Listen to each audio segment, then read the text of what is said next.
Well, I do want to discuss Marty because I keep seeing. I was talking to Bobby about it last night of the common take that we kind of both keep seeing over and over, which is people just not liking the movie because they thought Marty was like An asshole. he was immoral. Yeah, he fucked everybody Yeah. over, and me and Bobby just are confused. Like, have you ever watched a movie before? Yeah. So you know, Well, have you ever watched a Safdie Brothers movie? a Safdie Brothers movie. Yeah, there's the element of like frustration there, but I'm like fucking Tony Soprano, Yeah. Daniel Plainview. Yeah. Like, you know, there's a long history of shitty men and great movies. Right. Godzilla. Right. You know? He's a real asshole. Yeah, it's crazy to watch Godzilla and be like, he killed a Dude. lot of people. I didn't like the movie because what does your fucking Yeah. enjoyment of a movie have to do with the kind of like scoreboard of morality for the main character? It's like confusing. No, I don't like that at all. Yeah, Bobby used the word virtue signaling, and Yeah. I'm like, that's interesting that it took Marty Supreme to fucking be. Yeah, it's anti-woke. funny to watch like a movie about like a semi-sociopathic hustler and then go, he was actually kind of a bad guy. Yeah, It's literally it's like watching Breaking Bad and being like, why didn't he just take the money from his rich friend? yeah.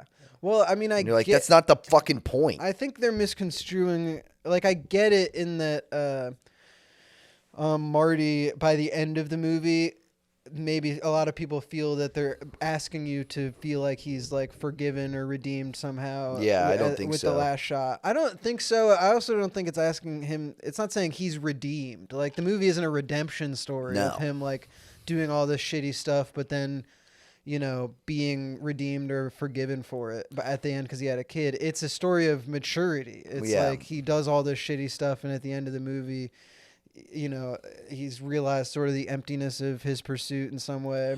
Yeah, I think it's like about the solipsistic ambition thing. Like, you're like, when people are hyper ambitious, they think that it's the only thing in the world, and they Yeah. can abuse anyone on the way there, and like it doesn't matter. They actually don't think about it. It's kind of like when Gwyneth Paltrow is like, "What are you going to do for money?" And he's That like, doesn't even enter my consciousness. he says that doesn't even enter my consciousness, and it's like that's what they're trying to portray is like the ambitious guy whose consequences for his actions don't enter into his consciousness because he's so hooked onto one goal. Yeah. And he's young too. He's 23 years old, and people are like, Yeah. "What a dickhead!" Yeah. Like, he's fucking, He's a he's like a child. kid, yeah, Yeah. who destroys the city. I mean, He he's destroys like the city. He like there's kills. which is hilarious. Yeah. Like the path of destruction. Of Yeah, this one yeah. fucking- I just think people. I don't know. I'm like, I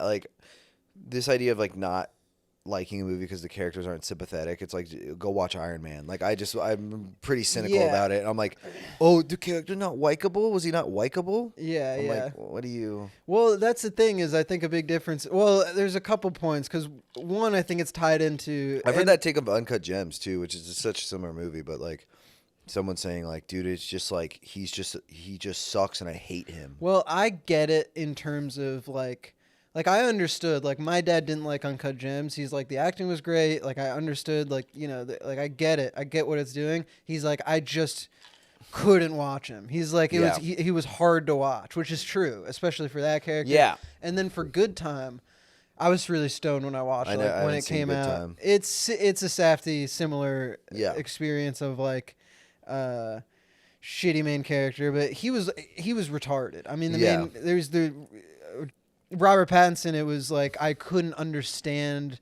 His any of the motivations. decisions or relate to this character in any way or be Yeah. like, I'm like this every 2 seconds. I'd be like, that's so fucking stupid. I can't- like, it was like frustrating. So like I get that, but it has nothing to do with morality. Yeah. It's not like I didn't like the movie because He was a Robert bad Pattinson person. was a bad person. Yeah. Yeah.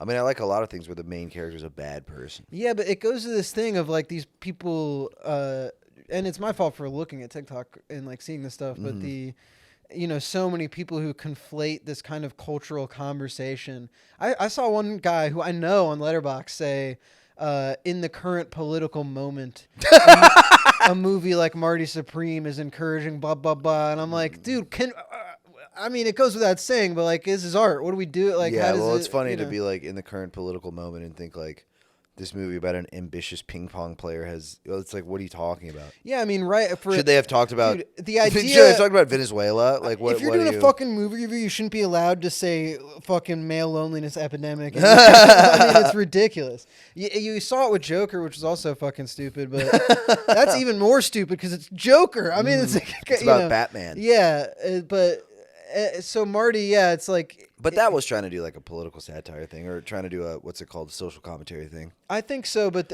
there is. It was trying to do like an incel. But I think if you're reviewing thing. a movie, it's like I think there's a difference between not even reviewing, but like if it's like what do you think of this movie, and you're writing like a Substack think piece instead of just like how did it make you feel? Well, yeah. So, some people. Politics is so integrated into their identity that they can't separate it. Yeah. And every piece of media becomes political. Yeah. But I didn't really think there was much anything political about Marty Supreme. I thought it was just totally about dogged ambition and I think if I were to watch it again, there's probably stuff to pick apart as far as like the kind of Jewish aspect of it. You know, What do you like I've seen some people make the case of like it's kind of about like Jewish cultural immigration or something like that, and you got like the Mr. Wonderful was like the evil kind of capitalist stooge. Yeah, I would need to read an article about it. I didn't see that, but it was a lot of it was like Jews living in the village and tenement housing. Yeah, and you're what does he say? Like where I come from, you have to fucking fight to survive or whatever it is. Yeah. Well, I think that I took that as more of being poor in New York in the 50s. Yeah. Yeah, this is just being a poor Jew in New York in the 50s too is probably pretty shitty.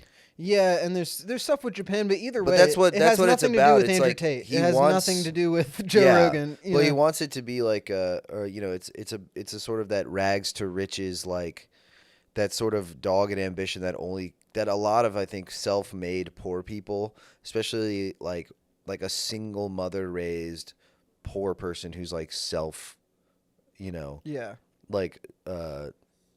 just driven only by their own ambitions. Like they feel they take on like this massive responsibility. Yeah, it's inherently destructive.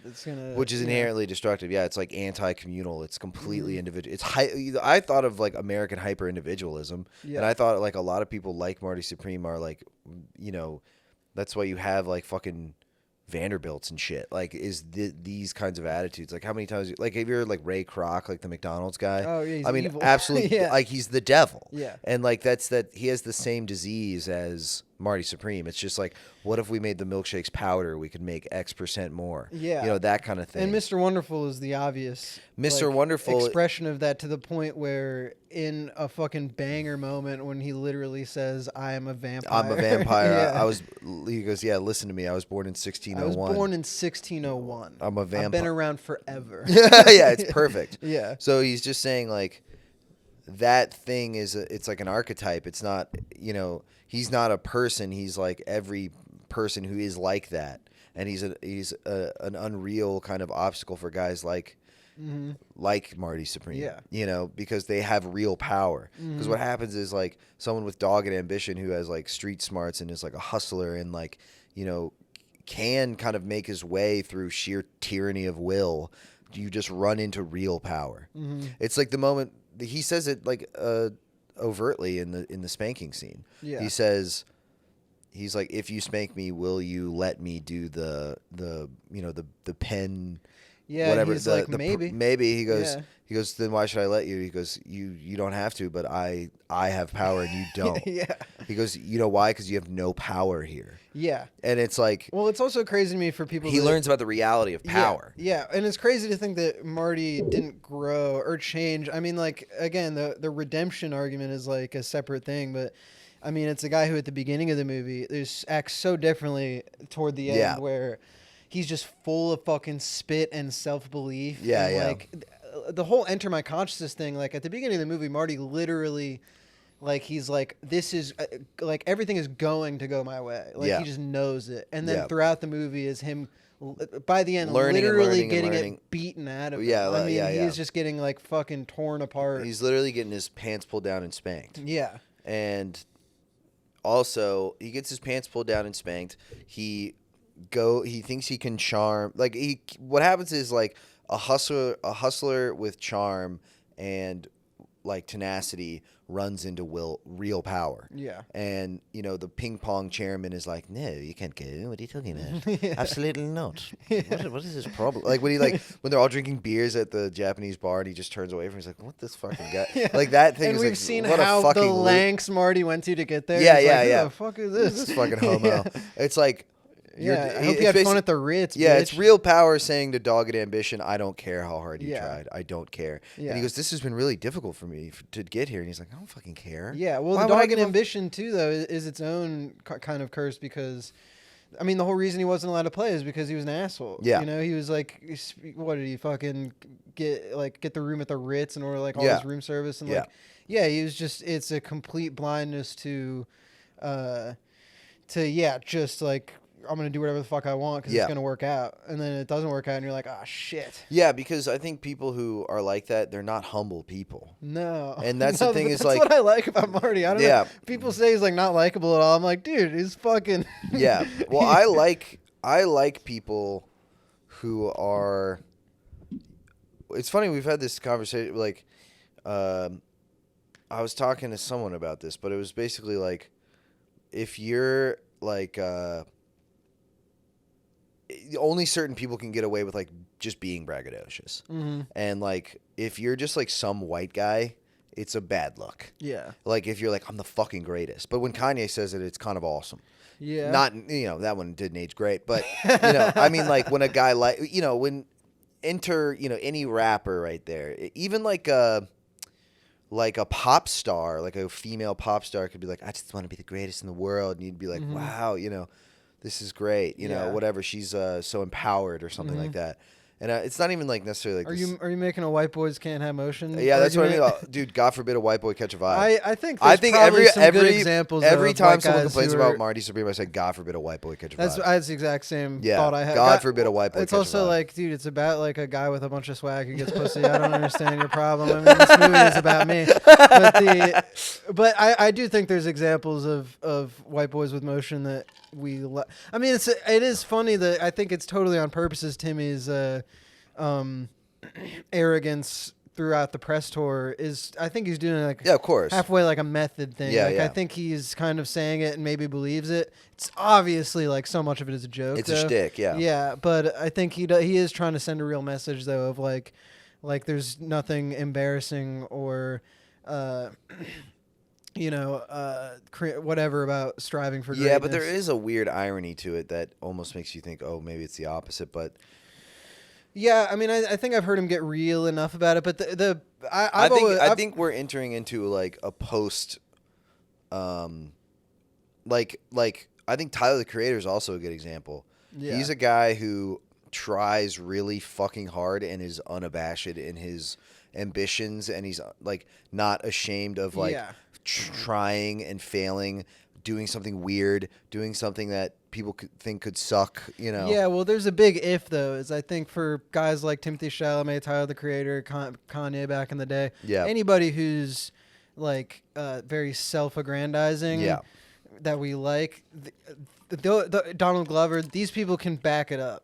Like the not only they're saying how great they are because they know that they are great. Yeah. They're these kind of geniuses, whereas you definitely meet somebody who is completely delusional. Well, yeah, there's a delusion. And has no... But their inflated sense of self is like... But I really think the inflated sense of self comes before the success. It doesn't...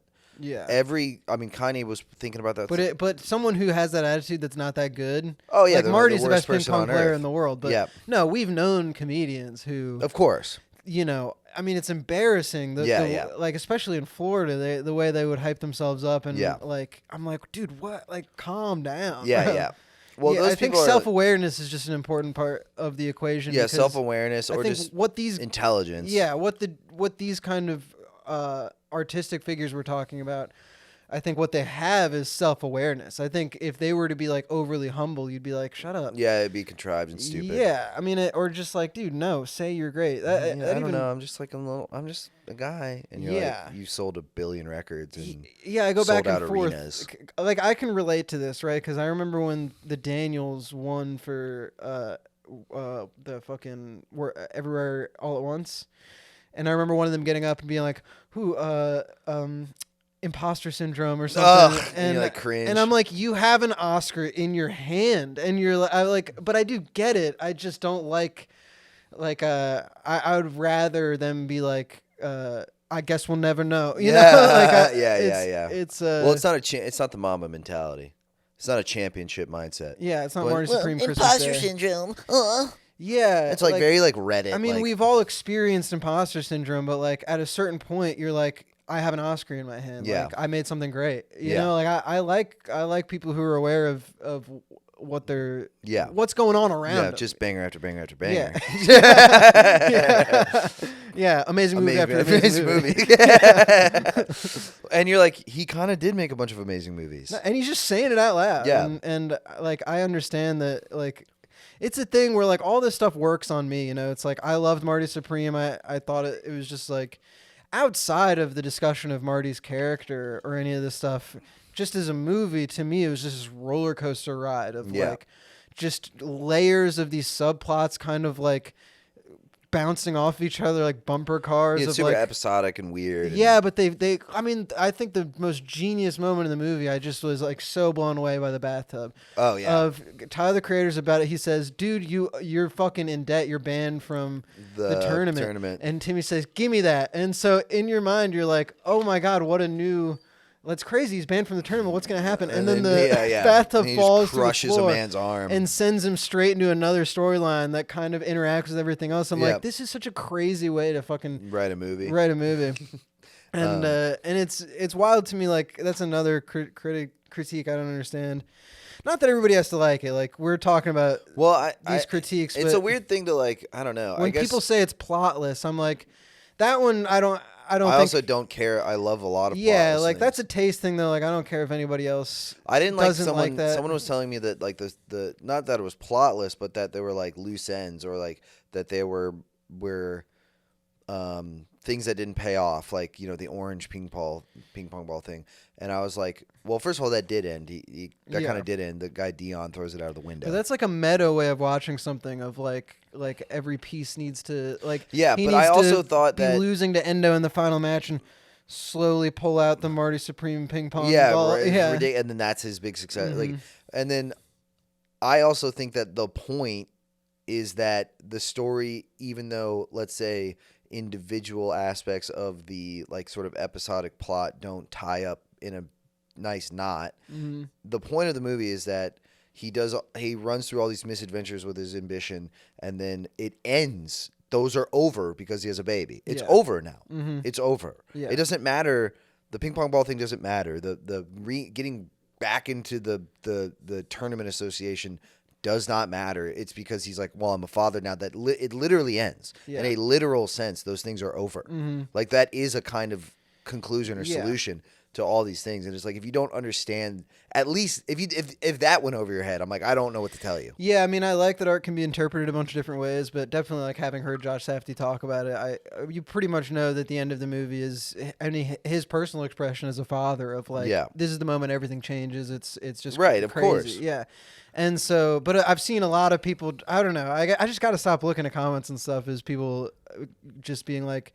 Which I do like that about art, that people can think whatever they want, but they're like, oh, he's crying because his life is over, or like he's crying because he doesn't want the kid. Well, but then that directly contradicts with how he's behaving. He rushes to the hospital. He says, I love you. He says, I'm not going to leave you. And they're perfect for each other. She's such a psycho too. Yeah, she's a freak. She's a hustler and like she's a hustler too. She's doing the same thing. She's trying to swindle the fucking gangster out of dog money. Yeah, like she like totally looks up to Marty in this sort of like perverse way. Yeah, she loves him. They've been friends since they were like 8 years old. Yeah, and she says, you did so good. You know, like after like there's that shootout and they're driving away, she said, you did so good. Yeah. And it's like, you're like, she's like, they're both fucked. Yeah. But like, no. But they're also both young. I mean, I like to imagine a scenario in which they're just kind of insane parents, but they won't do that bad of a job. You know, it's like, you don't get the sense that he'd like abandon the child for his ping pong dreams. They'll have kids that probably turn out okay, but will tell their friends later on and be like, yeah, my parents are fucking crazy. Freaks. Yeah, they're freaks. And they fucked me up in this or that way. But yeah.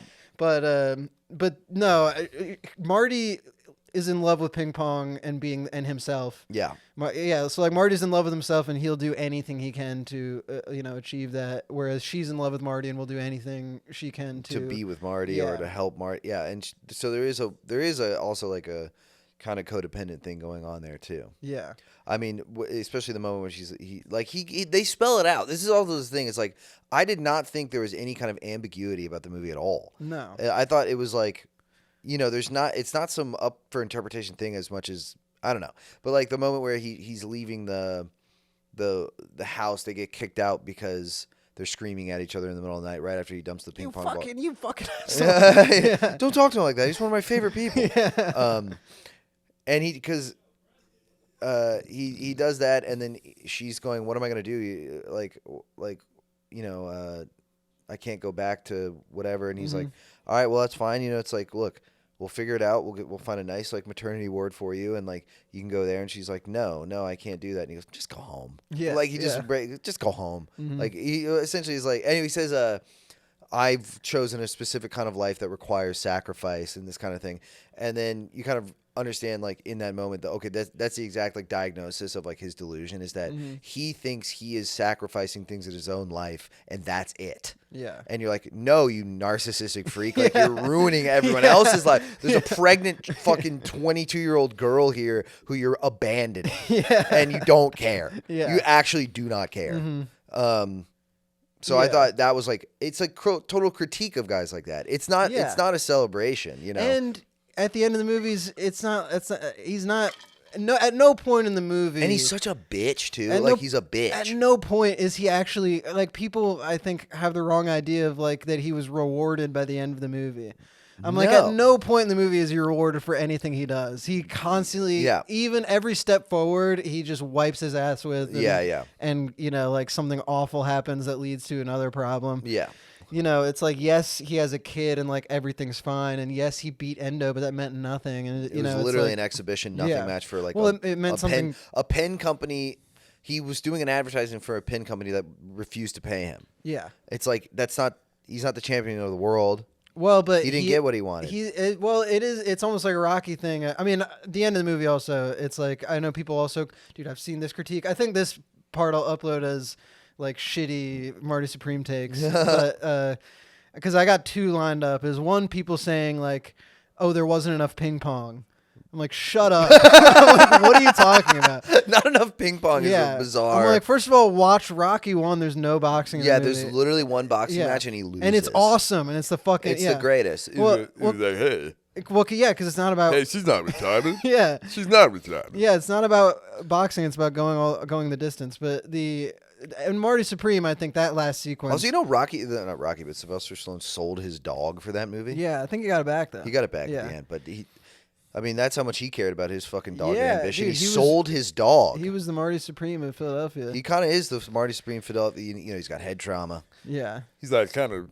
I'm a little slow. No, so that whole sequence, I was biting my fingernails and they were flying everywhere like a cartoon. It was incredible. I was like, I can't believe this fucking movie, and it was just so great. But yeah, he wins the match, and in my mind and in his mind, you can kind of rationalize of like now he is the best player in the world. Like Endo is the best tennis player in the world, and then he just beat Endo, so he's like, all right, I'm the best. Yeah. Nobody else needs to know it. I don't need to be the fucking celebrated for it, but I'm the best in the world. Like he does communicate that a lot too. He's like, I could be the face of ping pong. Yeah.